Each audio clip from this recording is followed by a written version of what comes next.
Muito bem, pessoal, estamos aqui com mais um vídeo da nossa série de vídeos sobre a escolha de peças e componentes, né, para a montagem de um computador, seja um computador de escritório, seja uma máquina para engenharia e arquitetura, ou seja uma máquina gamer, que a gente categorizou. Se você não viu nossos outros vídeos, dá uma olhada no nosso canal do YouTube, a gente está colocando lá, já tem vídeos sobre processador, né, sobre placa-mãe, sobre air cooler e water cooler, sobre memória, sobre placa de vídeo, e agora a gente chegou no elemento fonte, tá?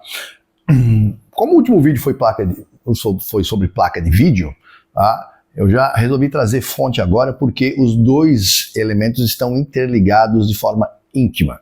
Ou seja, tá? Normalmente a fonte que você vai escolher para o seu computador, ela está ligada se você tem uma placa de vídeo off-board e qual placa de vídeo é, ou se o teu vídeo é integrado. Então, vamos lá. A gente vai fazer. Se você tiver, tá, uma máquina, uma configuração de máquina de office, né, home office, máquina de escritório, que a gente chama, tá, que tem um processadorzinho ali, Celeron, Pentium, Core 3, ou uma APU A6, A8, A10, ou um Ryzen 3 da AMD, então você vai ter normalmente uma configuração com vídeo integrado, tá? E você escolheu, uma fonte de 300 a 400 watts vai ser extremamente, tá, suficiente para colocar nessa sua configuração. Não tem uma necessidade de você colocar uma fonte maior ou coisa do tipo, a menos que você está pensando no upgrade futuro. Não, eu vou montar essa configuração agora, né? Desse jeito, com um vídeo integrado, né, um vídeo on-board, mas eu quero colocar uma placa de vídeo posteriormente. Então você só não colocou agora porque você está pagando a configuração que você montou agora, né, e depois você vai investir numa placa de vídeo. Aí sim, aí nesse caso especificamente, você já tem que pensar em dimensionar a tua fonte baseada na placa de vídeo que tu vai querer colocar. Tá? Isso a gente vai falar daqui a pouco. Então, é proporcional. Mas se o teu vídeo é integrado, se você optou por uma máquina com vídeo integrado, tá? Porque as operações vão ser simples, uma fonte de 300 a 400 watts vai ser mais do que suficiente para que você possa utilizá-la, tá? Nessa tua configuração. Agora, se a tua configuração for relacionada com uma placa de vídeo específica, tá? Vamos colocar aí uma RTX 3060, uma RX 6600, por exemplo, tá? Você já vai precisar de uma fonte aí entre 450 a 550 watts, que é mais ou menos o que pede, né, tá, a recomendação da especificação da placa de vídeo. Então você tem que observar isso. Ou uma RTX 4060, uma RX 7600, você vai estar nesse parâmetro ali. Tá? Aí você não pode usar uma fonte de 300 e 400, porque ela não vai dar conta do recado. Ela não vai conseguir suprir a necessidade de consumo de energia, né, o consumo elétrico que você vai ter, justamente pelo fato de que ela não tem potência. Tá? E às vezes não é porque a fonte é ruim.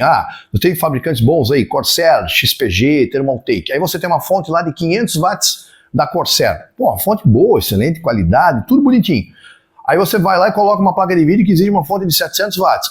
Não vai ter o que fazer, né? A fonte vai de repente queimar, vai apanhar, vai dar problema, porque mesmo a fonte sendo de excelente qualidade, ela está mal dimensionada. Tá? Então, quanto ao dimensionamento da fonte, a gente sempre dá o seguinte conselho. Você sempre deve dimensionar a fonte, tá, 20% acima do que pede. Nunca vai em recomendação mínima, sempre na configuração recomendada. Tá? Então, a placa de vídeo pede uma placa de 500 watts, bota 600. Bota 20% acima. Tá? Pede uma de 400, bota 500. Pede uma 600, bota 700. Energia sobrando é melhor do que energia faltando. Podem ter certeza disso. Tá? Por quê? Porque você pode ter vários tipos de problemas. Desde instabilidades no sistema, lentidões no sistema, por conta de uma fonte que não fornece energia suficiente, até alguma queima. Eu lembro de um fato, isso foi em 2008, se eu não me engano, um cliente meu trouxe uma máquina que ele rodava Quake 4 na máquina. Então, eu não lembro se a placa de vídeo dele era uma 6800 XT da NVIDIA, ou era acho que era uma 6800 XT da NVIDIA, se eu não me engano. Não lembro agora de cabeça, mas resumindo a ópera. Tá? O cara, quando jogava Quake 4 na época, o jogo rodava legal, tranquilo, liso, sem problema nenhum. Mas quando ele estava assim, num cenário com 2, 3 inimigos, tudo beleza. Quando começava a encher mais de inimigos e começar mais tiro, você vinha inimigos maiores, né? Monstrengos, etc e tal, quando o pau pegava realmente ali dentro do cenário, o FPS dele despencava, tipo de 40 caía para 5, 6, uma coisa assim absurda, de chegar a travar, o jogo ficava assim em slow motion. Aí o cara dava um ESC, saía do jogo, máquina normal.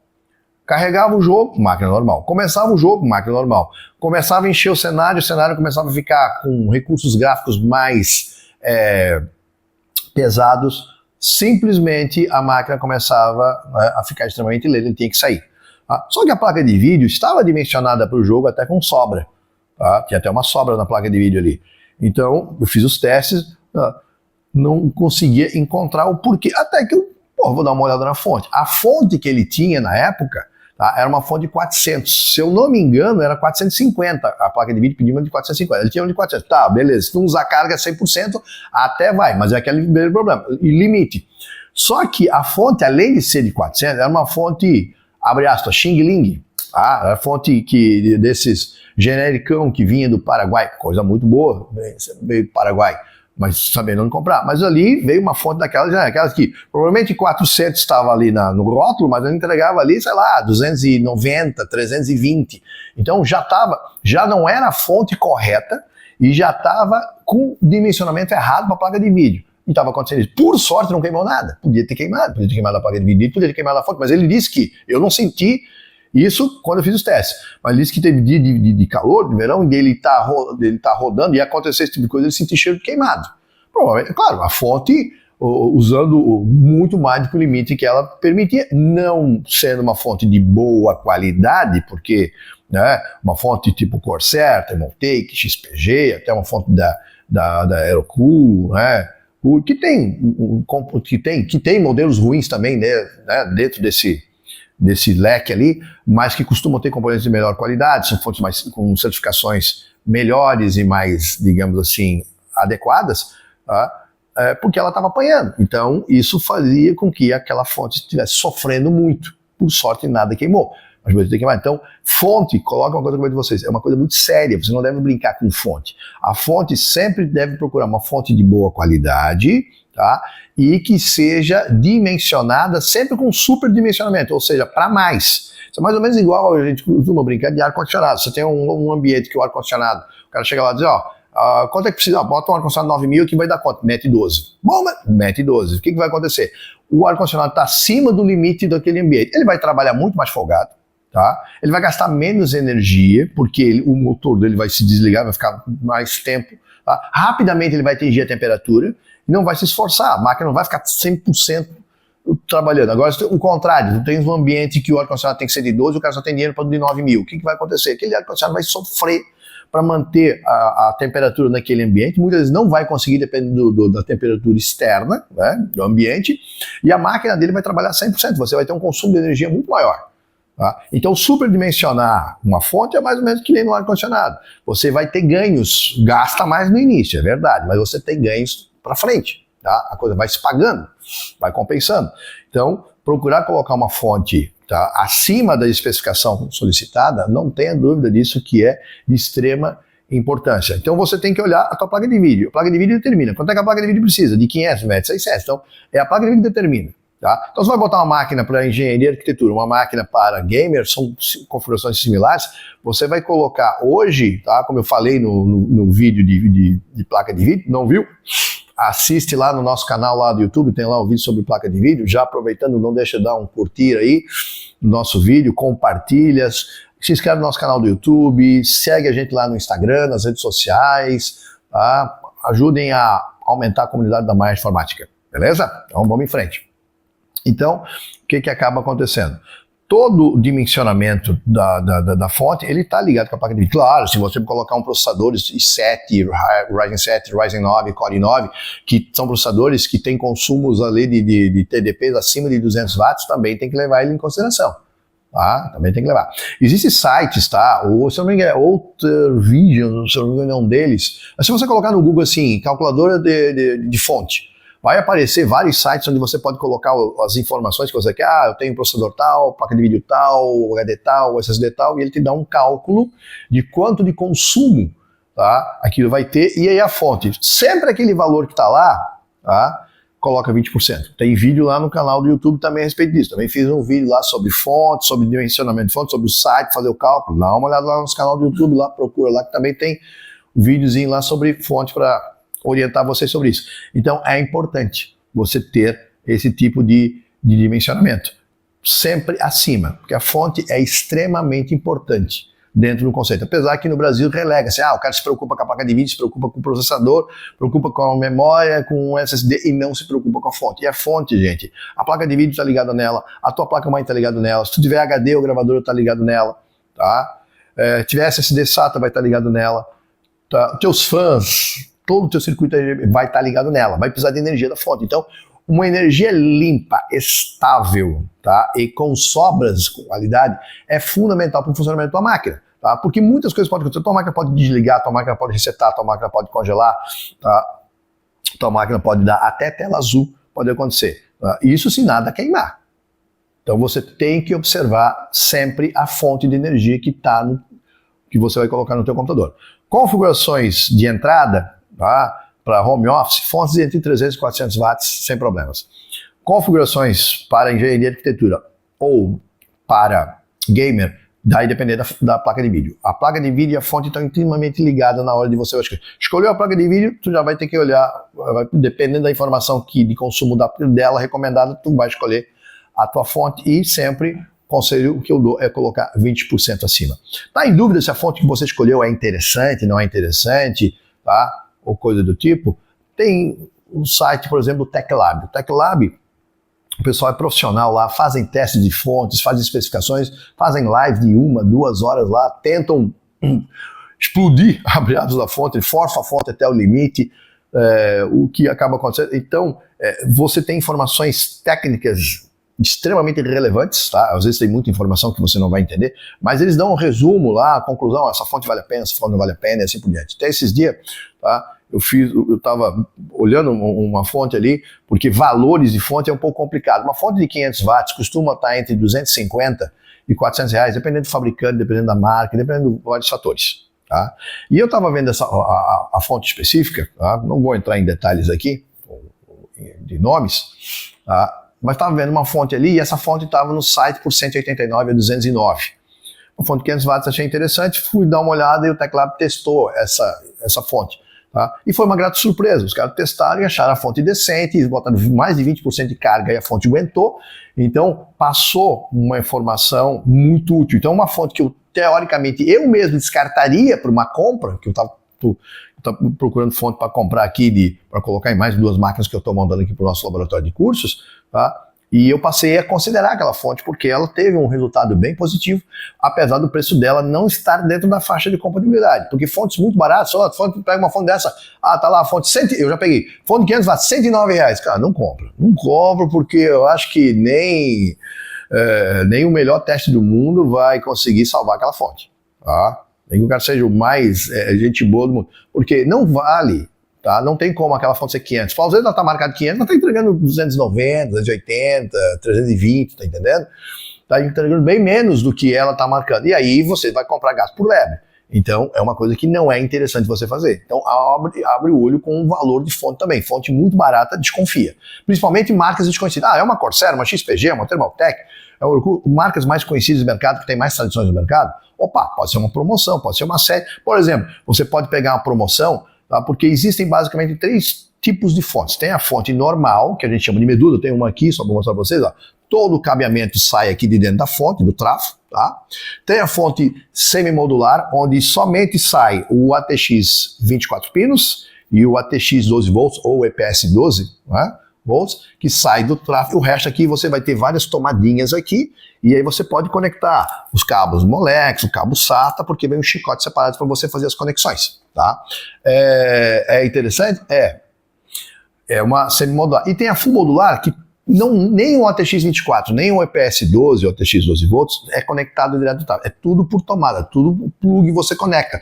Isso é muito útil, muito interessante para cable management, quando você faz a organização dos cabos. Quanto menos cabos você utilizar, melhor. Tem um vídeo lá no nosso canal do YouTube sobre cable management, lá, explicando lá como funciona, o que fazer também. Dá uma olhada lá.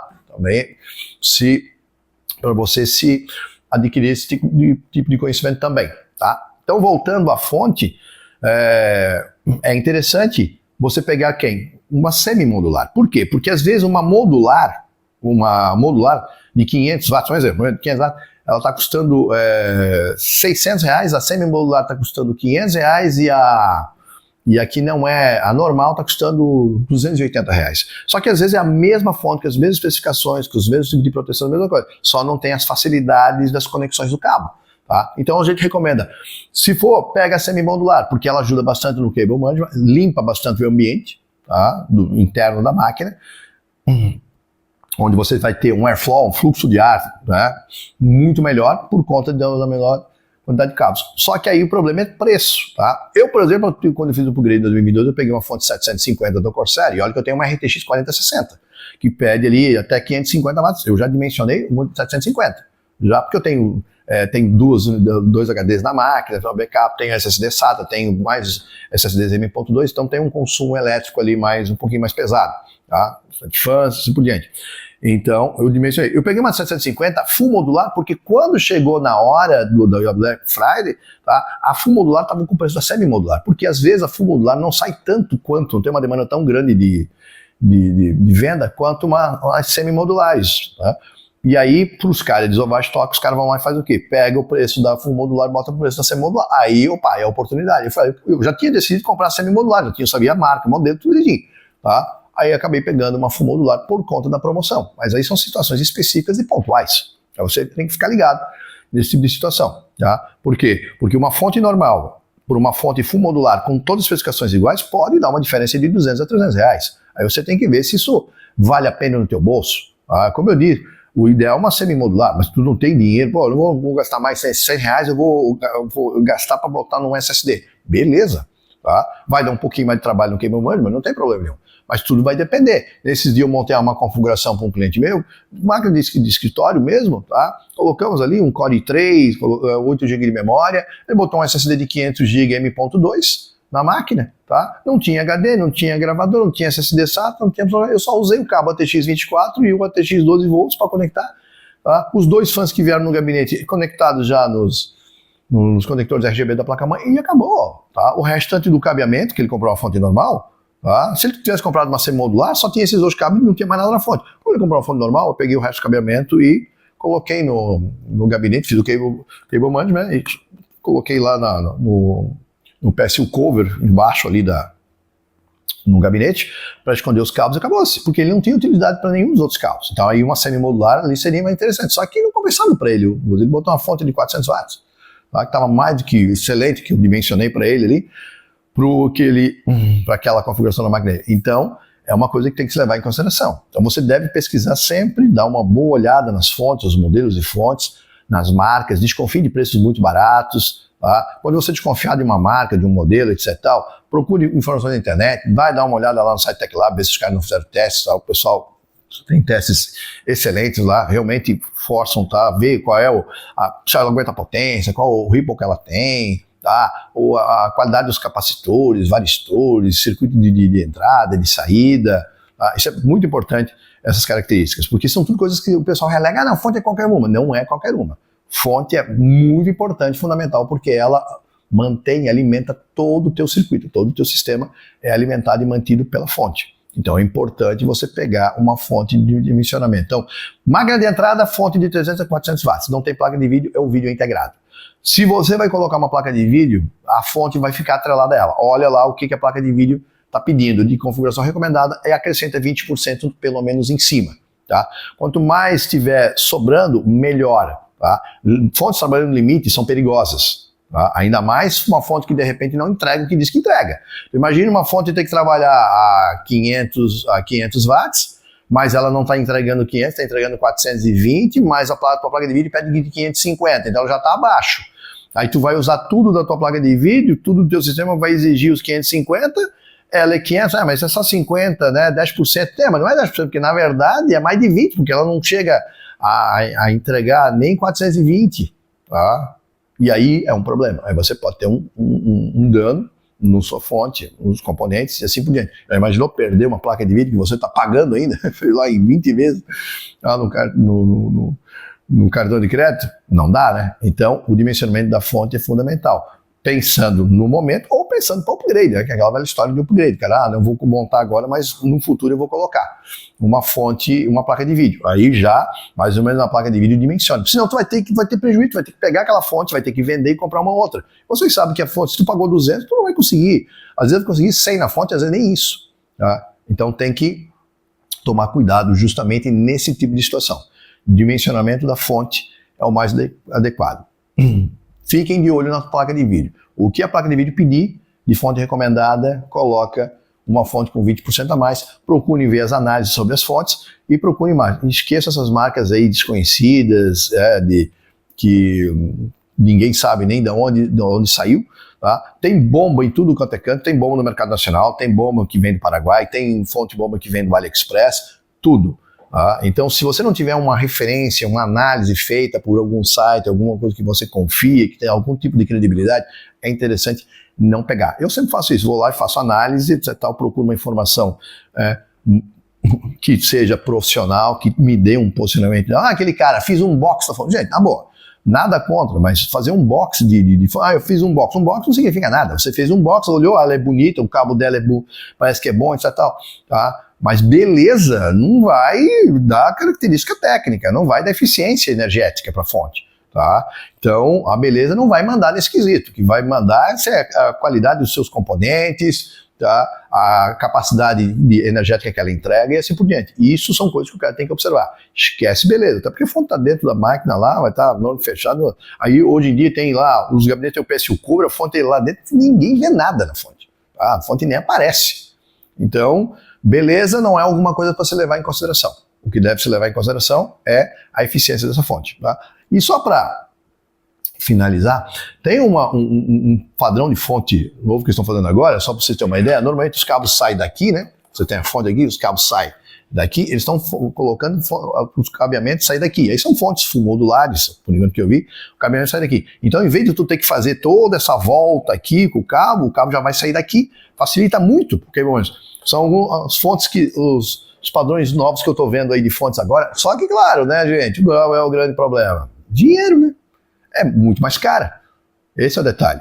Outro detalhe a se observar é se você usar placas de vídeo, por exemplo, especificamente da NVIDIA, 4080, 4090, por exemplo, tem o famoso conector 12HVPWR, que é o conector que já incendiou, que teve um monte de problema na internet e assim por diante. Tá? A fonte tem que ser, se eu não me engano, padrão PCI, o conector PCI Express 5.0, que já tem esse conector, que é um conector de 16 pinos, são 12 pinos de energia mais 4 de controle. É o primeiro tipo de conector que conversa diretamente com a fonte e assim por diante. Então, se você pegar uma placa de vídeo dessas muito tops, 4080, 4090, pode ser que o conector não vai ser esse conector aqui, tá? Que é o conector, esse aqui, ó, que é o PCIe, esse conectorzinho que tem de 6 pinos e tem aqui de 8 pinos, tá? Então, é esse conector especial, é o 12VH Power. Aí você tem que ficar de antena ligada nisso também. Tá? Então, é um detalhe. Isso específico da NVIDIA, porque das AMD, se não me engano, eles não estão usando esse conector. Continua usando o conector normal. Tá? Que eu até acho que a NVIDIA devia ter continuado usando, acho que incomodaria bem menos, né? Teria menos problema. Mas, enfim, isso não é escolha da gente. Mas também é um lance a ser observado. Tá? Qual é o tipo de conector que essa placa de vídeo. Porque quando tu vai comprar a fonte também, de repente, pegar aqui uma placa de vídeo, eu tenho uma placa de vídeo aqui, a minha TIGA GTX 570, ela tem 2 conectores. Aí tu compra uma fonte, de repente, e por algum motivo a fonte só tem um conector daquele que eu mostrei, o PCIe, tá? Vai dar problema aqui. A outra vai ter que usar um adaptador para ligar Molex nela, que não é uma coisa muito legal. Então você também tem que ver quantos conectores de energia a tua placa de vídeo precisa. A fonte também tem que ter isso para atender. Então, no mínimo, tem que ter 2 conectores PCIe, tá? De 6 e 8 pinos, para você poder fazer a conexão. Tá? Ou se você comprar uma 4080, 4090, ter o conector, o PCI Express 5.0, tá? Que é o conector especial que foi desenvolvido por essas séries da série RTX 4000 da NVIDIA. Tá? Então, isso mais ou menos para a gente dar uma noção para vocês sobre fonte, um norte sobre fontes. Pesquisem sempre, façam as suas comparações para que você compre o melhor possível que o seu dinheiro pode render, tá? Para evitar justamente você ter problema. E lembre-se, fonte é uma coisa muito importante. Espero que tenham gostado do vídeo. Mais um dessa nossa série. Não esqueça de curtir, compartilhar, se inscrevam no canal do YouTube, se inscrevam sigam a gente lá no Instagram, compartilhem esse vídeo para outras pessoas terem acesso ao conhecimento, para que a gente possa fazer a comunidade da Marcha Informática crescer cada vez mais. Abraço a todos, até a próxima.